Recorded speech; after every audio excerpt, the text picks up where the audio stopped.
Hey, hi, welcome back. It's time to jump once again into the indie comics subreddit because we only scratched the surface in the last video, and I think there's still a lot of stuff here that we could check out. So let's get into it. Indie comics, where to publish digitally. Apologies if this post is inappropriate. Couldn't find a better place to ask. Just so polite. Where are they posting? r/graphic novels? I think you're good. I'm currently working on my own comic after doing 5 years of 2D animation. Nice. And plan to finish it in a couple of months, at least the first issue, and within a year I plan to make a minor income with this.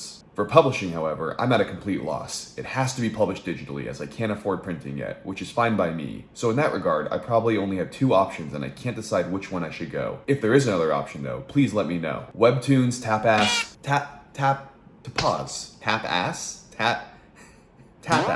Whew. Okay, is my first option, and I actually uploaded some parts of my comic to Webtoons, but after hanging around in Discord servers and checking communities, etc., I realized that my comic has no place there. The majority just has this insatiable hunger for every possible combination of romance and nothing else. On top of that, it seems like most of its readers are reading the comics during their toilet time breaks. When else are you supposed to get some reading done? Someone reading your comic is someone reading your comic. And I would be honored if your dedicated toilet time was to read my stuff. You could be looking at a bunch of memes on Instagram or could scroll through some tweets, but no, you want to read what old Ethan from Crown Obsidian is making. Patreon income would be impossible when it is coupled with the site's target demographic, which is teenagers, I believe. Is that true? It's all teenagers on Patreon? I don't think that's true. So that leaves me with option 2, self-publishing on Playbooks or Comixology. For the first issue at least, I'm planning to release it for free. I'm also planning out the social media things for this, be it YouTube videos and frequent Instagram posts, etc. But now my question is, how many people would prefer reading a comic digitally when they can buy prints of it? Would I be able to sell my comic even if it is for free? Sorry for the wall of text. Such a nice tone. This poster does not want to receive any wrath from Reddit. Oh, but RIP, there's actually no comments. And it was posted 2 years ago. Well, let me try and throw my 2 cents on this and see if I can help this user out in honor of this gravesite Reddit post by not contributing directly to the post. No comments, no ads, nothing. I'm hanging out here. I got videos to make. Would people rather read digital over print? Dealer's choice. I generally think people are drawn to digital first because it's not only cheaper than a physical book, you get to skip all the printing and shipping costs and just download it ASAP. I said something similar in my Patreon video where people are naturally drawn to the cheapest option first. So you can have your $10 print and your $3 digital, and people are going to send it on the $3 digital at first. Once a reader really fucks with a story and loves how the creator's operating, I think they'll have no problem paying for whatever print. Because at that point, they're not only excited to keep reading the comic, they're invested in the creator and they want to see them succeed. And I think that means that they're going to want to support you in any way they can to ensure that you are able to pump out the next story and get it into their hands. So honestly, depending on how big your first issue is, releasing it for free? Not a bad strat. I've seen a lot of creators do something like this, and it's just a crazy easy way to get a bunch of people to flock to your story and give it a read. By the time book 2 or 3 comes around, people can go, okay, I've been liking this stuff. I know how quality it is. I know what I'd be getting out of it, so I'll pay money for it. Not a bad plan of action at all. Also, 100% stick with your social media, Instagram, YouTube, all of that. If you are consistent with it, you can generate a lot of entertaining content marketing that casts a wide net that can get a lot of eyes and traffic on your stuff. Getting into indie comics, a guide. Oh man, they weren't messing around. This is a fucking guide. A straight survival handbook right here. I see a lot of posts where people want to get into more indie and alternative comics. Here's my attempt at giving some helpful advice and places you can check out to discover great comics. Before I get into the actual guide, I'd like to talk briefly about the state of the medium and its different sub-mediums of sorts. The superhero scene, mainly controlled by Marvel and DC, with some Image and Dark Horse stuff. They mainly publish long runs or limited series within specific continuities and do 1 issue, more or less, per month. Damn, 1 issue per month. I mean, I know it could be done. I must just work at a snail's pace then. The creator-owned mainstream, made up of mostly Image, Dark Horse, and the late Vertigo imprint, and some IDW. These make up the rest of the comics mainstream, publishing non-superhero stories, generally fantasy and science fiction, but rarely push the medium forward. They aren't experimental. The indie scene. This is, by far, the most diverse and complex subcategory within comics. It is also, in my opinion, the most innovative, creative, and interesting of the bunch. Hell yeah, let's go! What a stellar string of compliments. I also wanted to note that I shall not use the term graphic novel, as I don't like the connotations it brings. I feel like having to refer to literary comics as graphic novels is intrinsically disrespectful of the medium and the masterpieces that have been created by multiple artists throughout its history. Whoa. What is this nuclear hot take? Graphic novel is a divisive term? I didn't realize it had negative connotations. But when I think about it, I remember when I was first telling people I was making a graphic novel, got some weird looks because they thought I was making smut. Probably because of the word graphic. And then I tell them, no, it's not NSFW. It's not safe for work. But please, come support my campaign on Kickstarter. And then they go to Kickstarter and then they look at the comic section and see nothing but 18 plus, not safe for work comics. Really didn't help with the whole graphic part of this novel. But my graphic novel, Blood in the Land, is just good old apocalyptic sci-fi fun. Everything depends on your personal tastes, of course, but I think the best way to get into indie comics nowadays is to read stuff that was published in the last 3 or so decades. Not only did the graphic novel boom take part during this period, but graphic novel boom, didn't you just say you don't fuck with that term? What's going on here, guy? I shall not use the term graphic novel. The graphic novel boom. Lying. I knew someone would call me on the graphic novel thing, but there was no other way to refer to the graphic novel boom. Okay, so we actually have a whole graphic novel train going on with this. People really get heated up about this? I generally find arguing over definitions to be a pointless endeavor, as it's hard to know when you've got a definition that works and any will fall apart under scrutiny. But how you've defined indie comics is just bizarre. I love this.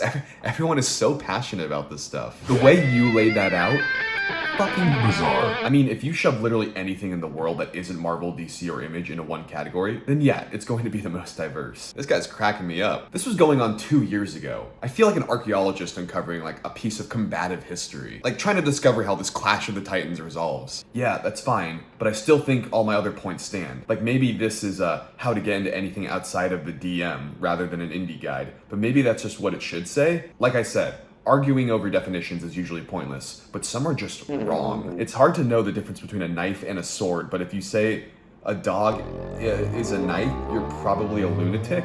Oh yeah, that's just lunatic detection 101. You're unsure about the mental state of a person, set down a dog and set down a knife, and see if this person can tell the difference. Okay, this is just kind of me now reading an internet fight, so I'm gonna keep things moving. Graphic novel is so many symbols. I still say comic as a general term, so I'm with you there. I am actually kind of floored by how many people are against this graphic novel label. Why is the general public less aware of indie comics when it would probably be more appealing to a wider group of people? The burning question we've all been asking. The big two have the benefit of brand recognition, marketing, and multimedia projects. Comics as a medium are pretty niche in the US. Ain't nobody heard of The Walking Dead until it gets a TV show. Damn, coming in with the ice. It's true though. I've actually never been more surprised than I have been in this past like decade of streaming services, where I'm watching a show and in the opening credits just casually slips right in, based on the graphic novel. Oh, that's a bad term. So based on the comic. Just a little reminder, just tucked in right there if you were ever unaware of the original source material. People only think superhero when they think comics. Indie stuff does better when they market themselves as graphic novels instead. And here's a comment in favor of calling it graphic novels. Just volleying back and forth between if it's a move or not. Just tell me what to call it. Because the general public doesn't read much anymore, and even less would read comics. Ah, shit, that's kind of true too. Because the general public doesn't go to comic shops. They should, but they don't. So they are unaware such things as comics, let alone indie comics, exist. Truth is though, I don't know if the public going to more comic shops is the solution. The times I have been, the shops just litter everything with just Marvel and DC. So I don't know if I would even see an indie comic there unless I just like really dug around. The big two just get all the best shelves and display sections and just the best spots of the store so everyone can see their stuff. We're in the age of the internet. Like you can market and advertise on all sorts of social media platforms and websites and get your stuff seen by people all over the world. I think the general public is less aware about indie comics because we're all still figuring out how to like kill it in the marketing and find readers that would genuinely be interested in that stuff. Otherwise, the default just goes to the Marvel, DC icons that have been around since the 50s. And that's what people think of when they think of comics. Make a living as comic book indie comics creator / publisher? How do I make money producing, creating, self-publishing comic books? I feel you, man. I feel you. You don't unless you're an artist as well as a writer, or already are established as one of the other in another field. I went back to writing books until I could build up enough of a fan base, and if you were a writer, I'd advise doing that too. There's no profit in this field without luck or just getting name recognition in advance. Yeah, I don't know if that one's true. You don't have to be both an artist and a writer to make comics. Writers collab with artists and vice versa all the time. I just happen to write and draw my own stuff, so I haven't faced any of this stuff, so I don't really have a lot to say. Luck, plain and simple. Oh, don't get me wrong, talent and drive matter as well. But without a great big pile of luck on your side, you'll just be spinning your wheels and wasting time. The internet is a wonderful tool and has made many career options viable, but the nature of the beast means 99.9% of those creations never get seen by more than a few eyes. Short of going viral, there's no easy way to pay the bills here. Damn, that's depressing. I feel like whenever a question like this is asked, it's always the same general vibe of like, good luck, it's tough. Which makes sense. If it were easy, everyone would be doing it. Well, maybe everyone is doing it. But if it were easy, everyone would be wildly successful and well known. And, you know, I've said it before, it doesn't matter how great your book is. If you don't have eyes on it, it's not going anywhere. So get eyes on it. Learn and research about marketing, social media advertising, content creation, just anything to make you or your brand seen by people who will want to read or buy whatever it is you're selling. For my research, the key is to build a large,